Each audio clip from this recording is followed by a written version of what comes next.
Okay, so looking at the Dallas Cowboys, who have the 19th overall pick, there are two interior defensive linemen that I believe are going to be absolute monsters at the next level. Both of them. And there's a number of them in this class. But when I look at two players that could slip to Dallas, Vita Vea could slip there. I believe he's the best defensive tackle in the draft. But he may, I could be wrong. He may not end up being the best pro. The best pro, could be Maurice Hurst or Taven Bryan, because those guys have outrageous upside. But I think Vita Vea is likely going to be gone by that point. If he is gone, the guy that I want to look at for Dallas, I know they need a wide receiver, is Maurice Hurst. Maurice Hurst, the defensive tackle from Michigan, will change their defense. He has, when you look at him, just grading him all 4 years, he was highly consistent. His upside is absolutely outrageous. I'm not sure why he doesn't get more attention than he does. I believe he's one of the top players in this draft class, and Maurice Hurst is a special talent. So that, I'm going to go with one of those two players, just to kind of, put it out there. Yes, Dallas needs a wide receiver. And if Dallas is to draft a wide receiver, the direction I would go in if I was them is DJ Moore. I believe there's three receivers they can look at. There's Calvin Ridley, DJ Moore, and there's also Christian Kirk. I believe that, after watching more and more tape on these guys, I don't feel Calvin Ridley is necessarily the best wide receiver in this class. Christian Kirk's upside is great. I think there's a little doubt to me that he's going to be a solid player at the next level. But the guy who I like, who puts it all together as a wide receiver the most, is DJ Moore. When you want to talk about strength, toughness, being able to track the ball well, route running. Look, all those guys can route run, but there's just something special I love about DJ Moore and watching him play. So if they go wide receiver, Moore is the direction I'd go in. But, when you want to really look at best player available, you got to look at a guy like Maurice Hurst or Vita Vea first, because those guys are absolutely dominant. The Detroit Lions, here's the direction they need to go in. I believe they need to get a running back. That is what they need to do. I'm telling you, when a good quarterback finally gets a running game going, it makes that good quarterback even better. It makes your pass protection even better because you're not so predictable. The Lions desperately need a running back. I know they need a tight end. I like Hayden Hurst. But the three guys that I would look at if I were them are Darius Geis, Sonny Michel, and Ronald Jones. And I would have no problem if they took any of them, because I believe all three of those guys have shown me enough on tape that they're going to have good careers at the next level. It really depends in terms of the Lions' personnel and who do they like. But the running back to me that jumps off the charts the most and is the most dynamic to me is Ronald Jones, the running back from USC. He is special, and I believe Ronald Jones, when it's all said and done, will be in the conversation for NFL Rookie of the Year if he does play this whole season, and I could definitely see him as a player that is going to come in and start. So likely I do think Ronald Jones is going to be in that conversation. It's a bold prediction. As I always say, part of the show is about bold predictions. Ronald Jones is being overlooked, and I believe at that point he is going to provide tremendous value to the Detroit Lions and will end up being in the Rookie of the Year conversation talk. The 21st pick belongs to the Bengals. The Bengals now have running back Joe Mixon. They have Andy Dalton. Here's what they need to do. They still need versatility on the interior part of the offensive line. Here's what you look at. Number one, I believe you look at James Daniels first, the center and guard from Iowa. The second player you want to look at is one of the most underrated players in the entire draft, and that is Frank Ragnow, the center guard from Arkansas. not only does he have versatility, but when you look at his production and, just look at, the breakdown of all of his plays, who had the best production of any center guard in the draft, it's Ragnow. The reason why he's not getting looked at as much is because he was injured for a lot of his last year there. However, Daniels is the first player you look at. After that, I look at Frank Ragnow. Then I look at Billy Price. That's the direction the Bengals need to go in. They need help on the interior part of the offensive line. They need versatility, and those guys will allow them to do that. The 22nd overall pick is held by the Buffalo Bills. And I believe the area that they want to address, look, I'm always saying best player available, but sometimes you do have needs. And I believe the Bills do need another wide receiver to help out that young quarterback, A.J. McCarron. There is 3 players that I think that are really worth looking at this point. That is Calvin Ridley, Christian Kirk, and DJ Moore. In my opinion right now, DJ, if I had to pick any of them, I pick DJ Moore. Looking after that, between Kirk and Ridley, it's a toss-up. I just believe the Bills want to go and look at wide receiver. Those are the choices they want to look at. But if I am the GM drafting, I'm looking at DJ Moore first, Christian Kirk second, and Calvin Ridley third. The New England Patriots are the next pick. They're picking 23rd overall. Tom Brady is turning 41. He probably has a couple of years left.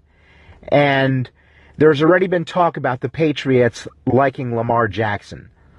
I believe that is probably the pick they should make, and I'll tell you why. Tom Brady, he's turning 41. He's not going to be playing, he might play a few more years and that's it. Who knows? The guy's been basically Superman with how he's kept his body so healthy. Lamar Jackson is a guy that I believe has a tremendous upside, and if he is coached properly, I believe his accuracy issues and some of his, just the way he plays from a narrow base and just some mechanical things can be fixed. I believe New England will have the right coaching system to help him develop into a good quarterback, and I believe Lamar Jackson, when fixing these issues, can be a great NFL quarterback, and he is the best dual threat quarterback I've seen since Michael Vick. If you want to ask me, I believe he has just as good, if not a better arm than Michael Vick. He is that good. If he is there at this time, and I believe there's a good chance he will be, that is the player that I think New England should take. Let him sit behind Tom Brady for a few years.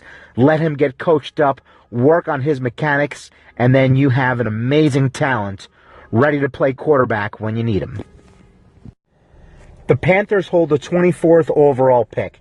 And again, I believe, once you're getting past pick 20, that is a time when you want to look at, getting a good value that you can start to look at some of these wide receivers.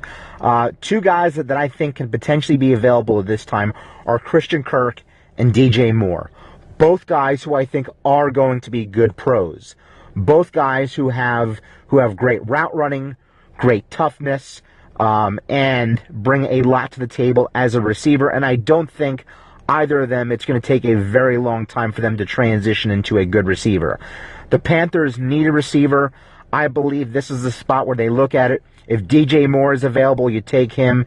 If not, you look at Christian Kirk. I got no problem with Calvin Ridley either. Those are the first two I'd look at. But, the Panthers, they do want to draft a little bit based on positional need here. And again, when you're at, the mid-20s in this draft, I believe looking at wide receiver, that's a good time to start looking at it. The Tennessee Titans hold the 25th overall pick. The area that I believe they want to address is going to be the interior part of the offensive line. Here's why. They got a great running back in the draft last year. They have a quarterback who has a tremendous upside, who's shown that he can play in this league, but he's going to need to be protected. I get Marcus Mariota can scramble, but you got to protect him, and you want to have some toughness up there in the running game. If Will Hernandez, the guard from UTEP, is available, I believe that is the player you take. You can also then at that point look at guys like Frank Ragnow or James Daniels, but I think they need a big mauler up front. If Will Hernandez is there, that is the player I'm looking at. If he's not, then I'm looking at James Daniels or Frank Ragnow.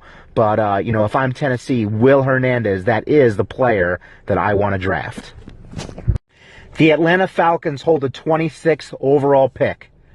I am going to say one name here, Maurice Hurst. Maurice Hurst will be a monster in the NFL. I am betting on it. Look, the guy had 4 years of outstanding production. Not only that, watch the damn tape. The guy is an absolute monster. He is not getting as much attention as he needs to in this draft.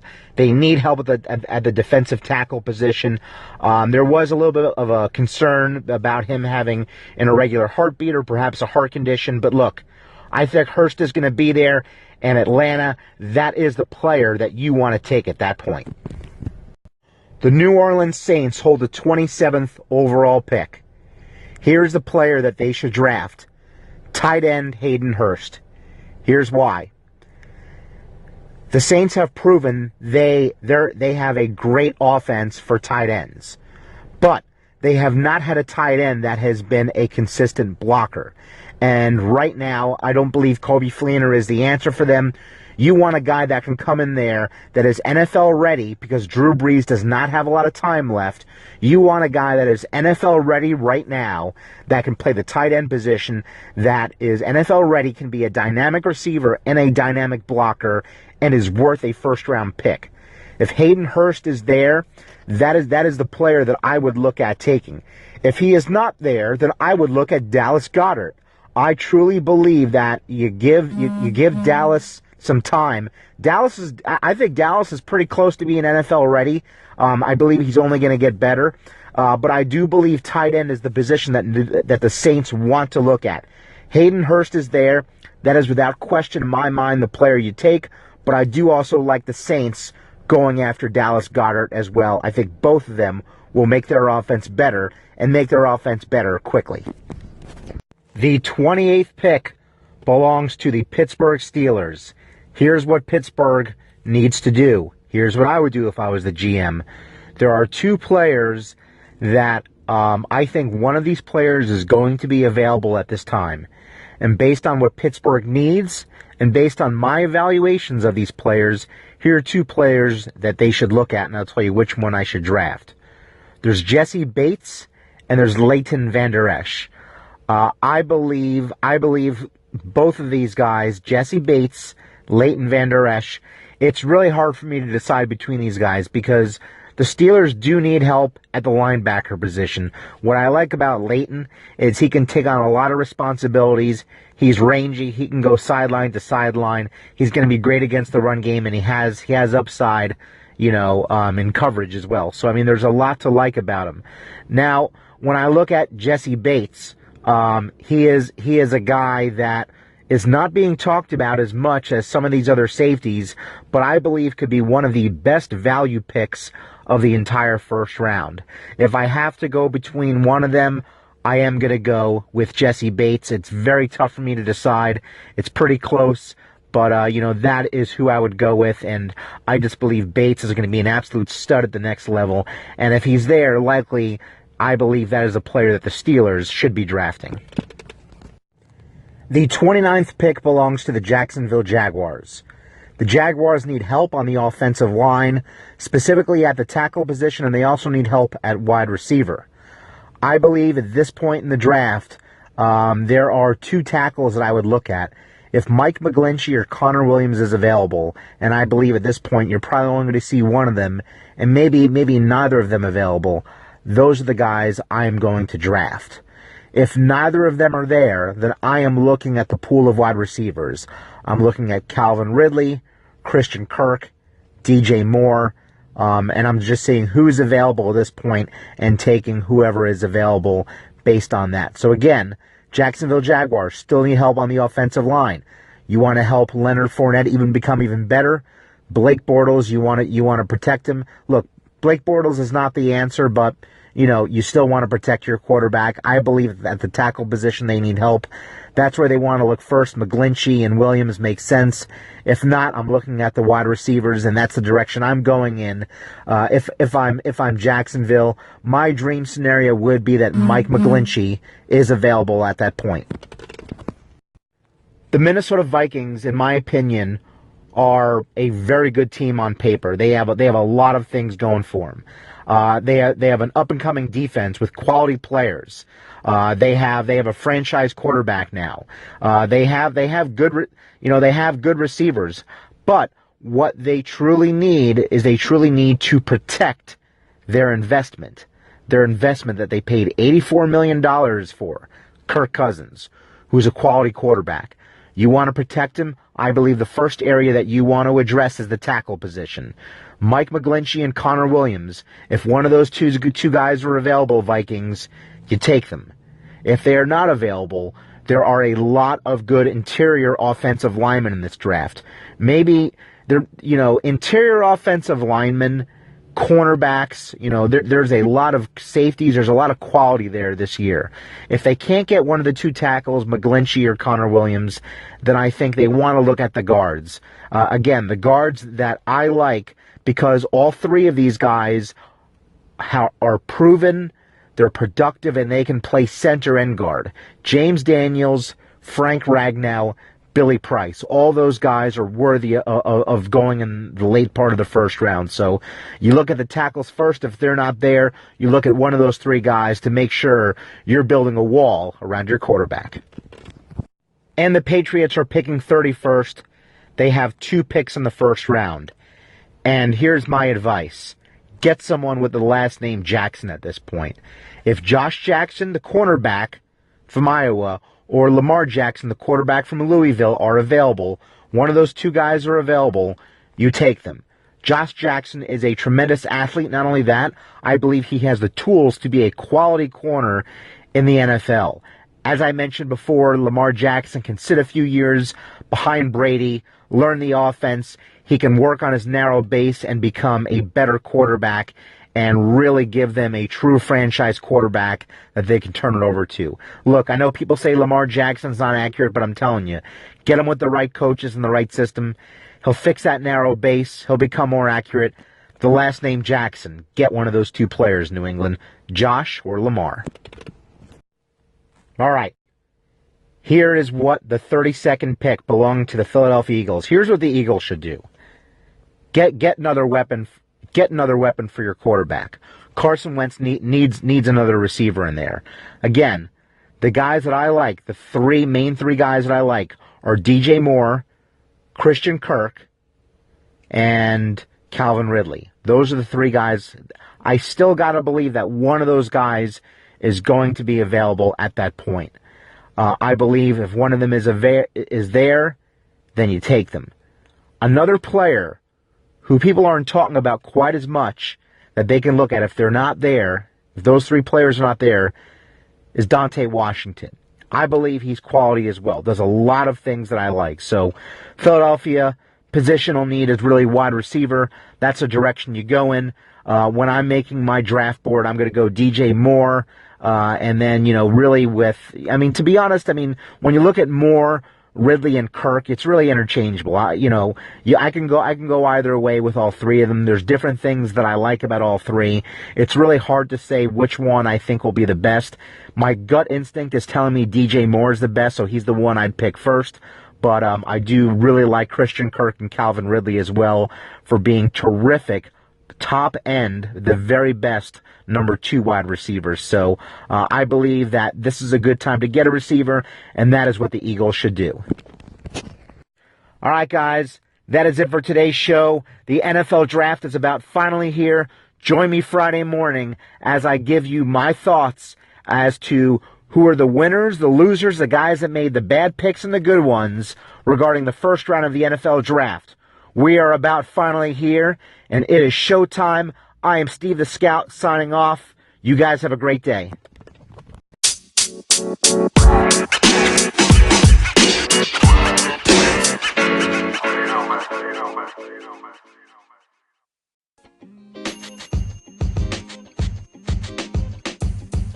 The podcast you just heard was recorded with Anchor. If you want to make your own, download the Android or iOS app completely free from anchor.fm/podcast. That's anchor.fm/podcast.